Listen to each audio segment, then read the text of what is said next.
Features and bugs. Feeding 9 billion people will mean reimagining the edible world. More insects are likely to be on the menu. Over late afternoon cutty sark and fried haddock at a bar overlooking the working waterfront of Portland, Maine, Steve Train is doing what so many lobstermen do on shore, telling stories. Mr. Train has been a lobsterman for 45 years. He first went out when he was 11 years old.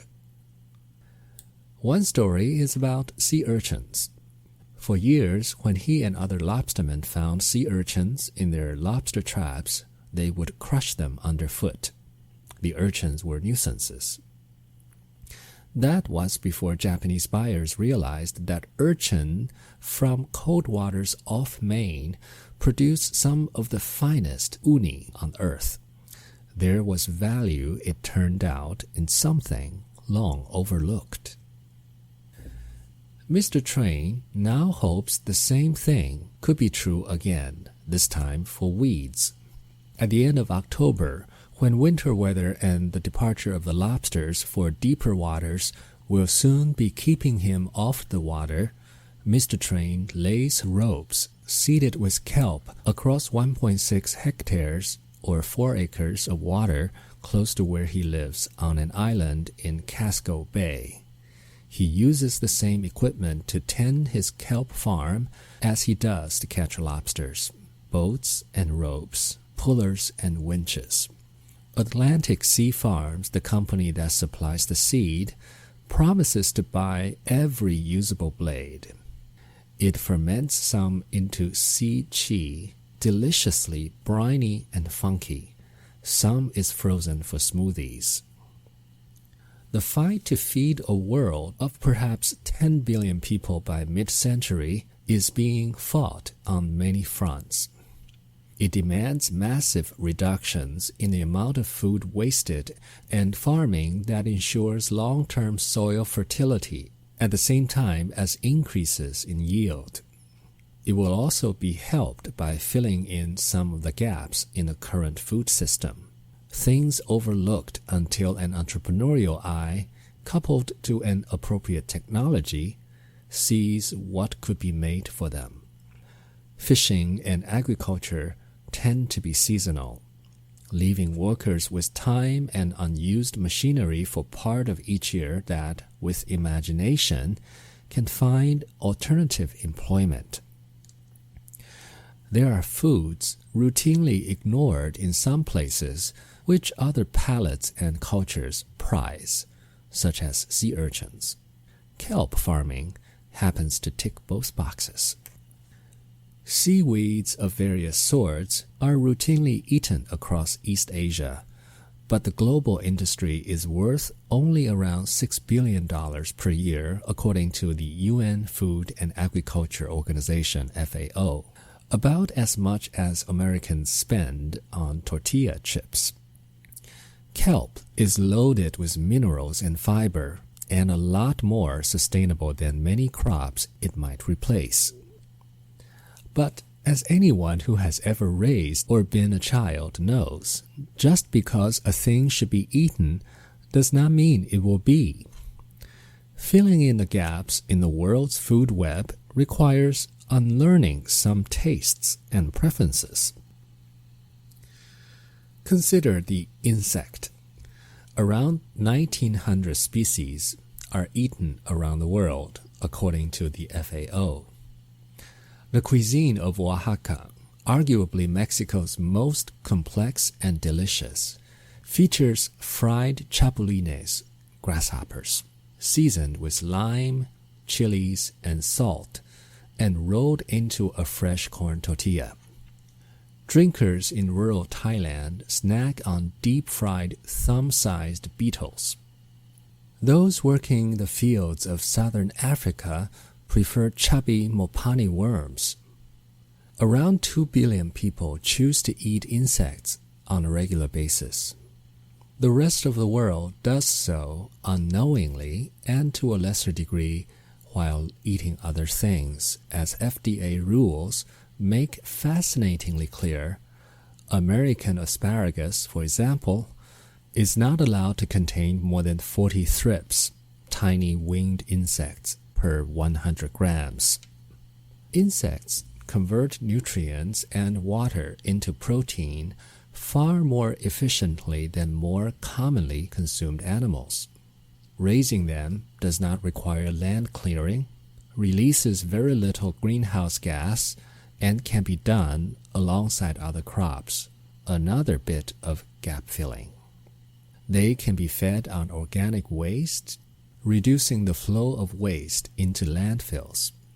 Most species contain more protein by weight than legumes.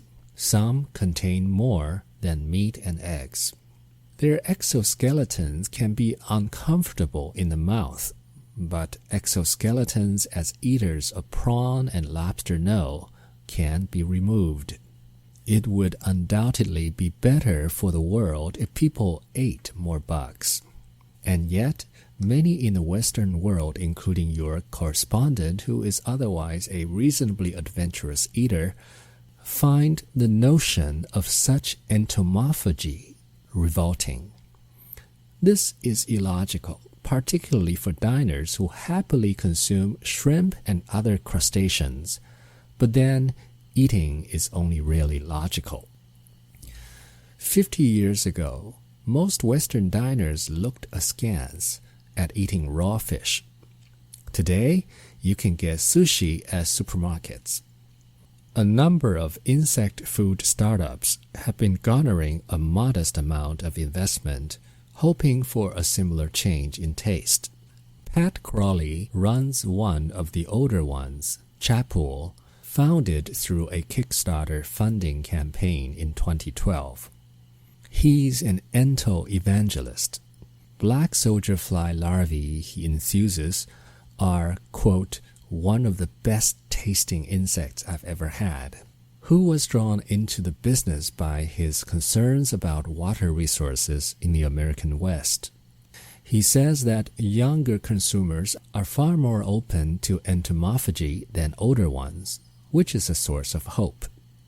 But most of Chapool's business is not in whole insects, but in insect flour.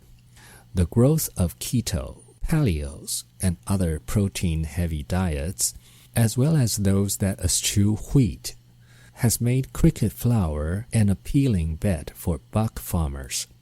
It abounds in protein and minerals, and its neutral, nutty flavor mixes well with other foods. Processed insect products from Chapool and others are also eagerly swallowed up by animals that have neither scruples nor choice in what they eat. That is to say, other farmed animals. This makes insect farming controversial to some who see it as propping up the cruelties and slaughter of the intensive poultry and livestock business. But from an ecosystem point of view, it may be helpful. A rich protein source that does not require large-scale arable farming or lots of water, as soybeans do, may have a lower overall burden, especially if it is largely fed on waste. Replacing fish meal is particularly appealing. Farmed salmon is often fed with fish meal made from other species, disrupting the open ocean food chain. Highly productive insect farms could be a way to turn food waste into fresh fish, which seems greatly preferable. In time, insects may become the sought-after delicacies Mr. Crowley would like. It is not just sushi that once turned up noses. Potatoes and tomatoes did too. Tastes change over time. The menu from a celebratory dinner in 1921, consommé viveur, boned squab, friandises, seems as archaic to contemporary eyes as the diner's starched collars and flapper hats. What will a slap-up menu from 2021 look like to people in 100 years. They may marvel at the idea of rack of lamb when the meat they eat has never seen a bone, skeleton, or even a blood vessel. They may pity dining choices limited to a small number of living creatures. No fried giant crickets or cultured cured panda ham. They may be astounded at fruits and vegetables sourced from far away, rather than coming, as all the finest produce does, from a farm just a few floors below the restaurant. They may shudder at the risks of eating line-caught fish, or grow envious at the idea of a world where the climate allowed coffee to come from beans grown on hillsides rather than from yeast, which still doesn't quite get the flavonoids right despite a century of genetic tinkering. Some will deem the cruelty and environmental damage done by their ancestors' diets unimaginable and unforgivable. If they do so from the moral high ground of a better record in such matters, there is every reason to hope that it will be because some of the technologies described in this report have become mainstream. As unremarkable as slaughterhouses and greenhouses are today. That will help build a diet that reveals its eaters to be part of an Anthropocene that humankind is managing tolerably well, both delighting the palate and lying lightly on the conscience.